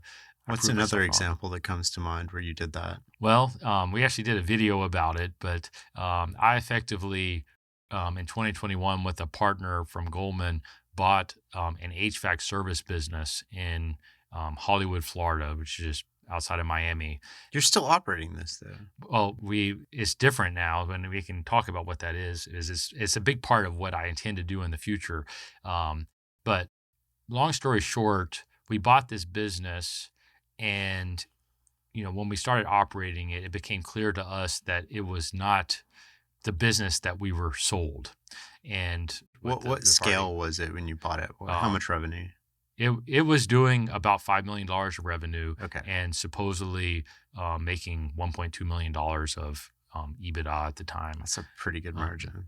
And yeah, well, a typical HVAC service business operates at about a 15 to 20% net margin is what you'd find most good HVAC services businesses operate at. The business we bought was different than the business that was represented, but I did that with a partner who still works with me today, and he's the guy that runs our HVAC solutions business. But I realized that we did that too quickly, and again, it was an arrogant decision. As I have this belief that any business problem is solvable, and I still stand by that very clearly. But I was not as close to that specific transaction as I probably should have been, and going into a new industry as I was more or less with that, I should have been a lot more careful. Even though I knew it was consistent with my longer term vision, I rushed into it, and that basically we ended up having to shut down that business, and it cost us a total of $4.5 million. And I've taken the learnings from that, and now doing it right, and we're building out Filterbuy HVAC Solutions, where we operate now in South Florida, and we intend to take that nationwide. But I'm doing it on my own terms, and really methodically building out our systems and processes, customer acquisition funnels, all of those types of things that I think are really important to be able to scale it. And so I really took a big step back to get it right this time around. Talk to me about building that from the ground up. Like, how are you thinking about it? Sounds like you're thinking about it as a much larger business than it already is. So my intention is to build a nationwide HVAC service business, which in the U.S. does not currently exist. And so my benchmark for that is, could I, if I wanted to run a Super Bowl ad and have it be effective because it touches everybody that would be watching it, right? That's what a nationwide HVAC service business is. And right now, that's a very fragmented market. There are lots of mom and pop type, businesses that have maybe been around for a long time that serve, specific geographic areas, but there's no nationwide HVAC service business, at least not that I'm aware of, that, and there's been a lot of private equity interest in it because, as you noted, that there are good margins in that business. And so the private equity players end up rolling up businesses of different brands, but they can't consolidate them under one brand because they would lose all that goodwill or that brand equity, right? I'm in a unique position in that, we have sold to somewhere around 8 million unique residences across the country. All those customers, by definition, have an HVAC unit that needs to be serviced. So I call the air filter our Trojan horse into somebody's home. And so I think when somebody's writing my biography in 30 years, I hope that that's what they're talking about, is like that was the start of this much bigger indoor air quality company that was ultimately built, because that air filter was the Trojan horse that got us that customer's relationship. So we already have a relationship with customers, and like the customer acquisition cost and the brand is actually the hardest thing to build from scratch. And so like we already have that as a starting point. But my belief is that the way that millennials and younger are want to interact with their service people is very different than how the older generation did. Like generally now, people do not want to haggle on price. They do not. They want transparent pricing. They don't want opaque pricing. Lots of factors like that. That the HVAC service business is actually operates in kind of an old school way, and I think that there's room for a national brand that has the trust and the reputation backing behind it. That's something that the younger generations are actually looking for that does not currently exist, and we're in a unique position to build that. But I'd be remiss not to say that part of the reason I'm going so public with my personal brand is I actually think the way I'm going to be able to execute against that is ironically ultimately buying and partnering with other HVAC businesses that maybe are struggling or struggling to grow, or maybe are working in a niche market and want to be a part of something bigger. I want to bring the brand and the kind of operational playbook and expertise to partner with them, potentially maybe buy a majority stake and partner with them to really grow that business. Kind of a model is what I ultimately intend to do with my personal brand, and why I'm starting to be public about it. And the difference between like when I bought that first HVAC business that failed is I had not built my own operational playbook yet that I was comfortable with going out and doing at scale. I hadn't really done the work to deserve that yet. I was just trying to buy somebody else's, and for me at least, that just doesn't work. And so now I'm really going through the process of building out that operational playbook that can scale, and then I'm going to hopefully scale that by acquisition and by partnering with businesses to do it quickly. What goes into that playbook for HVAC? Well, I mean, it's really for any business, it would be the same. It's like, how am I going to deliver a product or service consistently? So having the infrastructure to do that, and hiring experts. In this case, now I'm far enough along, I can really hire experts to help me to build that. Make sure that we're operating in the most efficient way possible, offering the best service possible, doing that consistently, doing that repeatedly. So that's one. And the second, and arguably the trickiest, although they're both tricky, is the marketing and branding, right? And customer acquisition costs in the HVAC service space is very high. I mean, you may be paying $500 for a new customer on average if you're looking for a replacement or whatnot of an AC unit. But that's an area where we at Filterbuy excel. It's something that I'm obsessed with, and a big reason why I'm doing all this personal branding is I'm learning, how to market a HVAC service business at scale through social media or through wherever the eyeballs are. And so really for me, it comes down to that marketing and that operations. And I have some really strong people in the operations piece that are taking ownership of that. And then I'm really focused on building the marketing engine to be able to drive that for the brand as a whole. There's a popular narrative in sort of like the VC and private equity world that you can buy these low tech businesses at very small multiples and add technology magically somehow, and all of a sudden sell them for more. Talk to me about that. Yeah, I kind of position myself as the opposite of private equity in that, and I want like anybody that may partner with me or partner with us to know that and to believe that, because I believe in adding long-term value. And, I have no intention to sell my businesses. And I think there's a world in which we may go public one day way down the road. But other than that, like I'm in it for the long haul, and I don't have any intention to buy it and, flip it, which is what the mindset of so many of these private equity firms have. And so I just think that's the first thing that's important to know. I think that the smaller HVAC service space or any service space is incredibly tough, and it's a lot tougher than, there are a lot of big social media people currently that are are big proponents of that type of a model, then doing it on small scale. And like all I can tell you is that I have a lot of resources and have done, and I think I'm a pretty established and good entrepreneur. And my first acquisition, I lost $4.5 million. And that was on a $3.5 million purchase price. So we managed to lose more than we paid for the business, in trying to fix it. And so there are risks involved in doing this stuff, and the operational risks are huge.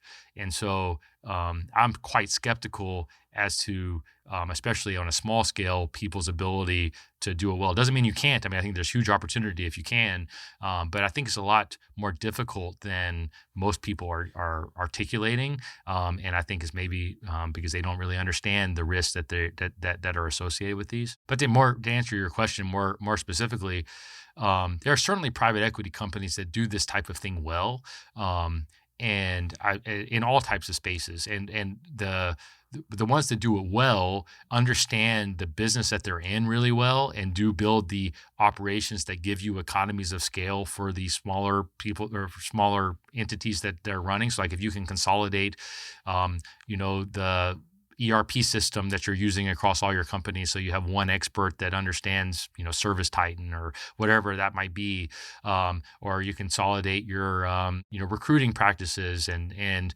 really have like the playbooks down for all of those things. There are some private equity companies that are great operators that are able to do that and can go out and roll these things up very well. But I think that there are a lot of kind of medium and smaller, particularly quote unquote private equity companies, which means they just went out and raised private capital to go and run these playbooks, that don't have the operational expertise that they need to really run these businesses well. And I think that it creates a lot of problems, both for them and for the employees of the companies that they hire. And I can tell you, almost every major person that I've hired at management level has come from a company that was owned by a private equity company, and they absolutely hated it, and they were looking for a different path. And when I interview for CFOs or for any of these positions, most of what we see are people that are working for a private equity based company that are miserable because there really is no clear vision, no clear direction. They're just looking to optimize, to financial engineer to be able to sell it to the next person up. I'm not going to say that's all of private equity, but that's a lot of private equity. And the people that are working for them are miserable oftentimes. And that's why I consider myself anti-private equity. Why do you think we're attracted to strong missions and visions? I think that we as human beings need to have a purpose in life and have a reason to wake up every day. And I've seen that, both at high level executive type people all the way down to people that work on manufacturing lines that really take their job seriously and really find meaning and fulfillment in, working for a company that, has a mission and a purpose. And I think that it's the X factor that gets people excited to come to work and to go the extra mile any given day. But I just think it's how we're wired. I think that we're not wired to get money. I think that money is something that's important for everyone, and obviously is an important factor in anybody's life. But that's not enough to solve people's problems or to give them fulfillment. Most importantly, like there's so many people oftentimes that were given money that are actually miserable. And I've seen that so many times in my life. And I'm so, I tried to avoid that so much because I just see people that have so much money that are so miserable because they don't have any fulfillment. They have no reason actually for existing or waking up every day, and they know that. Like deep down, like when you're in that situation, you know it, that you don't have a purpose in life. Is you don't have a reason to really wake up and exist every day. And I think that when that's you're miserable. And but when you know, like, hey, I'm here, I'm working on this, it can be the most inane problem. But like if you have a reason for existing and a purpose, then it's something that ultimately can allow you to have fulfillment. And it's just how we're wired. And that's why, and it's something I don't think we talk enough about, because we all, focus on the material, and the material stuff is important. Don't get me wrong. I mean, I think material stuff is very important, but that's not enough. Just take a little step back about it. About 2 years ago, and really when I started working with Dr. Gerner, I was, having a little bit of a crisis of self in that, what do I want out of life? I could sell the business and, have more money than I could ever spend or my children could ever spend. I would have been 40 years old or just about to turn 40, could have hundreds of millions of dollars and, then just retire to the sunset. Like, is that what I should want out of life? Or like, what should I do? What should I do? And then I ultimately went through that journey and decided that, I wanted to have a mission and a reason to wake up every day and a reason for existing. And I knew that I was not going to be happy if I just became another, rich guy that, spent all of his time at the beach and on the yacht all day long. I knew I would be miserable in that. Or with the foundation even that I just, pretended to give a little bit of money away so I had something to do. I just knew that for me, I would only find misery in that. And so that's what ultimately led to me, creating my mission of building the world's leading indoor air quality company, because that's something I know I can work on for the rest of my life and be excited about and be proud about, and hopefully rally people around me to work on and achieve that together. And that's a purpose. That's my purpose. And I would encourage anyone to go out and find their own unique purpose. It doesn't need to be that, or it doesn't need to be as big. It can be way bigger. It can be anything that you want, but like that's the driver. That's the fuel that gets you out of bed every day, gets me out of bed every day. And I think that that's how human beings are wired. And the most miserable people I know are the people that don't have any purpose. Talk to me about the balance is probably the wrong word, but I'm going to use it anyway, between your obsession and your family. I was incredibly lucky. I have great parents, and I actually married my high school sweetheart. We've been together since we were 17 years old. Actually, she was 16, I was 17, and we've been together that whole time.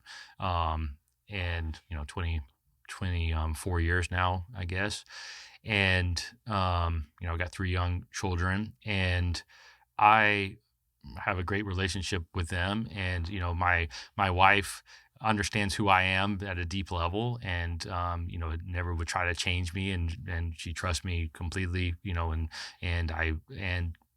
so I've been very fortunate for that. And I think that having a stable, good partner is a cheat code in life. And I really prioritize it. I work really hard and I travel a lot, but I'm at home for 6:30 for dinner almost every night. When I travel, I now have a plane, and I go all over the country, but I do my best to minimize myself to one night gone a week. And worst case, I'm gone 2 nights. And the rest of the time I'm at home by 6:30, and I see them in the morning before they go off to school. And I have a great relationship with them. And I think that, people use it as an excuse oftentimes to say, oh, I need balance, or I can't have it all, or can't be both. I don't think you can have it all, but it's like, there's so much time in the day. And you just have to prioritize the things that are important to you. And for me, it's my business and my family. And, there are a lot of things I don't get to do that other people may do. I don't get to play tennis, and I enjoy playing tennis, or I don't golf, and my friendships have probably suffered in that. Like, I don't have friends I hang out with every weekend, and that kind of stuff. I mean, those are the things that are the cost of that. But I have such a fulfilling life with my family and my business, and so I find real purpose in my work, and I have a family that supports me completely, and understands, and is thankful for that. And but I also get to spend a lot of time with them. I mean, more than I think people might think. And I think I spend more time with my kids than a lot of people that work way less probably. But it's because I prioritize that. It's important to me. Yeah, I'm the same way. You mentioned a stable partner being a cheat code for life. What are the other cheat codes? What would you tell me? I don't want to sound like a broken record, but ultimately, really self-awareness and knowing like what you need out of life is a huge cheat code. I think a lot of people are trying to live somebody else's life, and I think, and then wondering why they're unhappy, and it's because they're trying to live somebody else's life, and that's what's so dangerous about the modern influencer culture, because it's so easy to want to live somebody else's life. We all fall into it. Charlie Munger, probably my greatest virtual mentor, had a saying that the thing that drives the world isn't greed, it's envy. It's envy. Envy is the real problem, because people always want what somebody else's has, and I think that it's very easy for us to fall into that trap, but that ultimately leads to misery, because what works for you is going to look very different than works for me, and that's what's beautiful about it. But if I tried to be you or you tried to be me, we would both be miserable, even if we were financially successful. Right. Yeah. At least that's my belief. And I think that self-awareness of knowing like really who are you, and like what do you, what really gets you going, and what do you really need out of life to have a fulfilled life, is the biggest cheat code of all. And I think it's the thing that most people don't spend any time actually thinking about. There's a lot of people who get to a certain level of success, be it whatever it is, 5 million, 10 million, 100 million, and they take their foot off the gas and they start living a lifestyle, and maybe or maybe not that lifestyle sort of becomes too expensive and they have to go back to work. A lot of people, I know a lot of people that's happened to. So do I. What keeps you going? My mission. I mean, I as I told you, I mean, I had a bit of a crisis of self. I wanted to know, I wanted to answer that question myself, right? And for me, I like to think about, what am I going to be thinking about on my deathbed? And I know for me, the things I will regret are things that I did not try, or that I knew I could have done or thought I could have done if I put in more effort, or things that I didn't do because I was fearful. Those are the things that I'm going to regret. It's not going to be the times where I make a mistake. And I know that I am uniquely gifted in a number of ways, and I feel a tremendous responsibility to those people I touch and the people around me to have a positive impact. And that sounds corny to say, but it's really a big driver for me. And I know that if I just gave up now and sold to a private equity company, or took a big check from somebody and then just kind of went to the sunset, that I'm not fulfilling my full potential. And I know on my deathbed that I would regret that. And so for me, there is no other option but to see how big of an impact I can have. And that what exactly that means is maybe somewhat nebulous, but I intend to have a very big impact on the people that I touch. And, I think I have a duty to do that. And that really drives me. What ultimately led to me building this mission to give me a framework for thinking about it. Talk to me about the lifestyle creep. You mentioned you've seen this before with people. Is there, without mentioning names or anything, is there an example that stands out to you that other people might be able to learn from who are listening to this?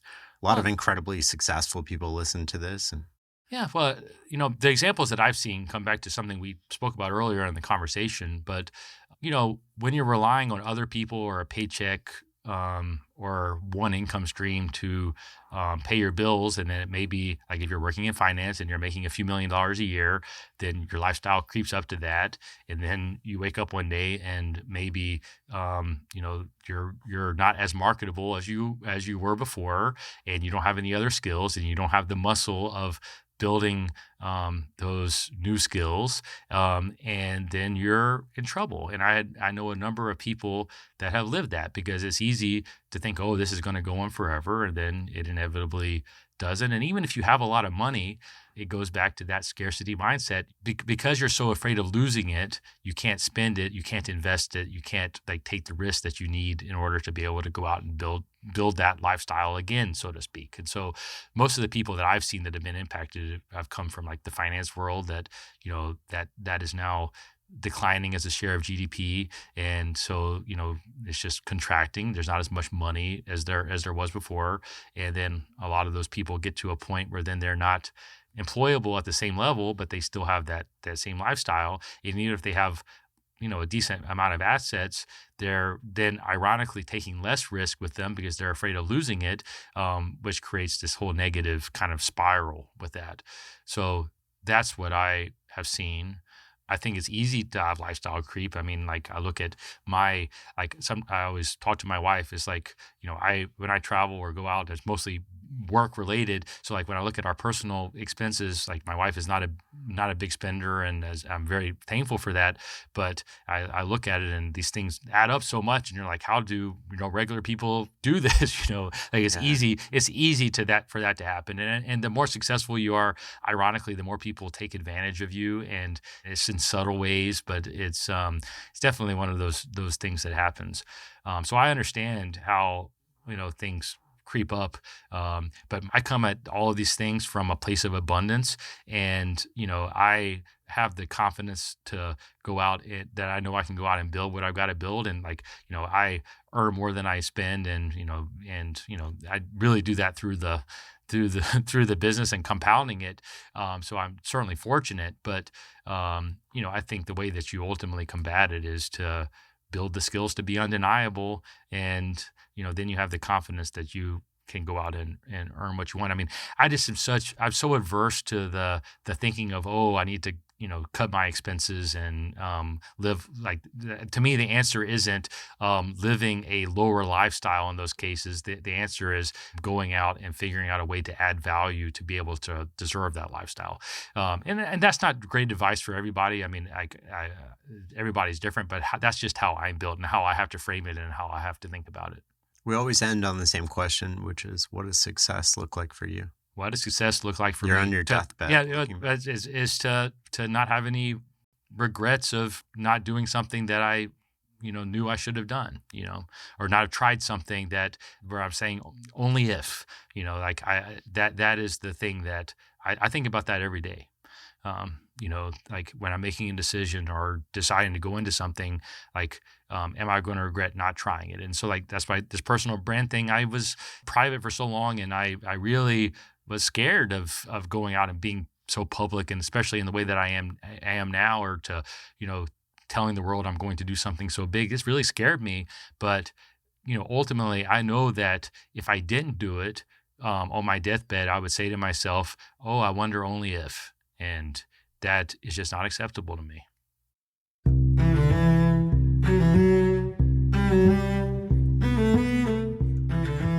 Thanks for listening and learning with us. The Farnham Street blog is where you can learn more about my new book, Clear Thinking, Turning Ordinary Moments into Extraordinary Results.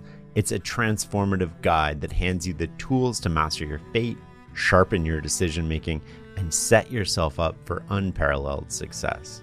Learn more at fs.blog/clear. Until next time.